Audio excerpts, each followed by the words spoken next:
Welcome back once again, everybody. Jim Crane with you. On the bench today, we have a new piece from Beran leather of Ankara.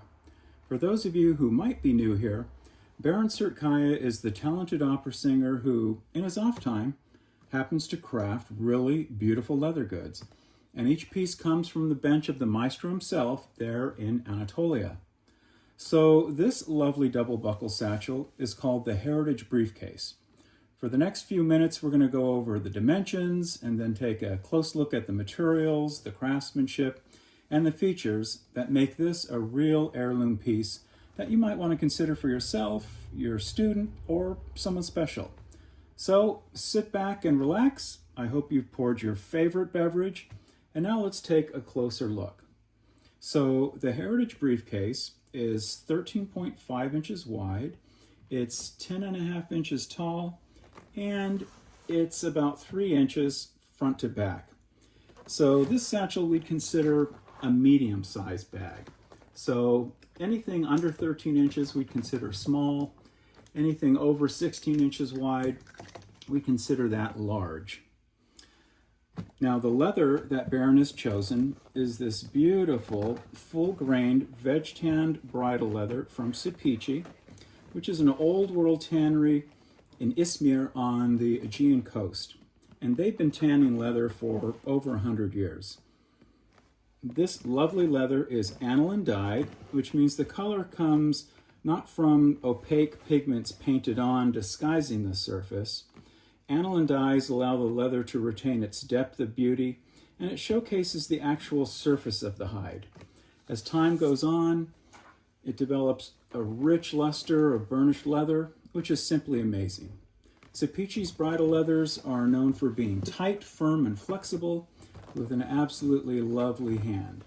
And as you know, bridle leather, no matter how much you use it, will always maintain its structure.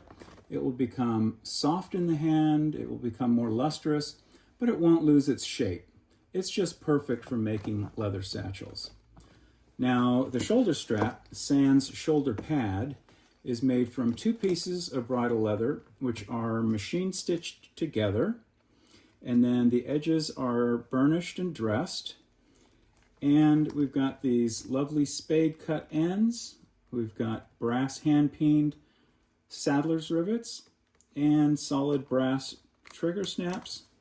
And we've got a classic solid brass buckle. Now, the shoulder strap is adjustable from about 40 inches out to 52 inches, so it's going to accommodate everybody just perfectly, okay? All right, so even though the leather is very, very thick and substantial, the whole bag, including the strap, is only about 2 pounds. So even though the size and weight of the bag don't warrant a shoulder pad, if you really want one, just ask Beran for one. Or if you're like me, just grab yourself one of these. So these are still available on eBay and elsewhere. They're made for the US Postal Service, and you only ever need one of these because they never wear out and they never break. I have a couple of these. One's in a bag somewhere around here. I've had this one in reserve for years. These are the very best leather shoulder pads ever created. They're extremely comfortable because of this thick beveled pad, as you can see. They're made for heavy punishing use. They're engineered to never slip off your shoulder. They'll accommodate a strap up to 1.5 inches wide, and they're easily moved from one strap to another. And they last forever. You can dye them if you want to match your piece, but I prefer them naked like this. I'll see if I can find a link. I'll post it below. So the attachment points are here on the back of the bag, okay, instead of being on the gusset, which I think is a great idea. And we've discussed why so many times on the channel. And it has to do with relocating the center of gravity from the middle of the bag to the back of the bag, so that when you pick the bag up, it wants to draw towards you. It doesn't want to move away from you, okay? And that's really good when you are carrying it over your shoulder. The D-ring and strap are riveted on, as you can see, and then they're covered with this really nice, neat little piece of leather that Beran has stitched on, and it's just perfect. It's got to be kind of difficult to cut such a little square and get these lines just right and these clearances. But Beran's just done a perfect job with that. The grab handle is this simple yet classic design. It's very strong, it's very sturdy, it's very comfortable, and just look at the strap work done on this bag. It's just perfect. The ratios of the thickness of the strap to the bag, I think, are just classic. I think they're just perfect. The straps aren't too wide and goofy looking. I think Beran has done just a perfect job with that. So the gusset, as you can see, is a single piece of leather that Beran has hand stitched in using the saddle stitch. Okay. Now, Beran could have used 3 scraps of leather and made a less expensive 3-piece gusset. But I think those extra stitch lines, which would have been here and here, just wouldn't have looked very good. I think the bag would have, I think it would have really suffered if we had these extra stitch lines here. This is a classic design, and I think that just would have kind of cheapened the look of the bag. And after all, this is an heirloom quality bag. You can see that Beran has burnished and dressed the edges of the gusset. Makes for a cleaner look, and it's consistent with it being an heirloom piece. So in keeping with this being an heirloom piece that you may want to pass down, each heritage briefcase will come with this really cool custom brass plaque. And it looks like it's already showing some signs of a patina. Not really sure how Beran did that. But it is in keeping with a classic heirloom quality satchel. If it doesn't appeal to you, you can order it without the plaque. But I really like letting people know who the satchel belongs to. It's got my name right there. For practical reasons and for posterity. Now let's get into the bag. So as you can see, it's a double buckle satchel, and unlike messenger style bags, let me grab one here. Okay, or we also call this a flap over, but you might think of it as a messenger style bag or mail bag. So these bags are easy to get into, okay? So, if you're out and about and someone comes up behind you, they're that easy to get into, which might be great if you're handing out, messages on campus or something. But a double buckle satchel is also known as the pickpocket's nightmare. So these are not easy to get into. They actually require a couple of obvious maneuvers to get into the bag. So let's go ahead and get into the bag. Now, if you've owned a double buckle satchel before, it's a lot easier to open it in the horizontal axes than it is in the vertical. So what I like to do is just set it down like this, and you can get into it. I think probably that's the way most people do it. So let's go ahead and take a look inside the bag.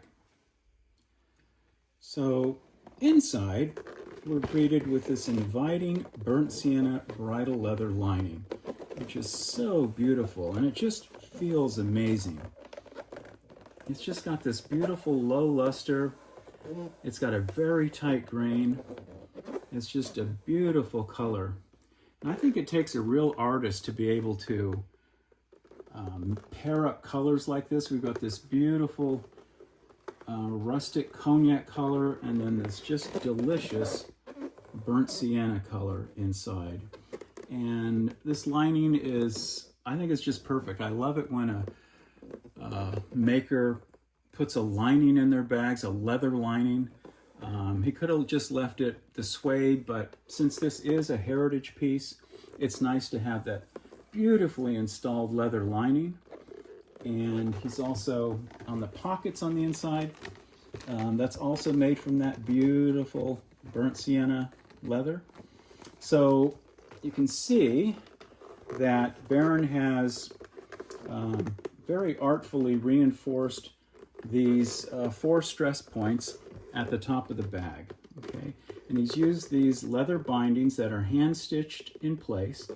And what that's going to do is it's going to give you a couple of lifetimes of peace of mind, knowing that these are not going to be future failure points, okay? And you can see here on the edges, since this is a heritage bag, we can't just have, you know, a blunt cut edge there.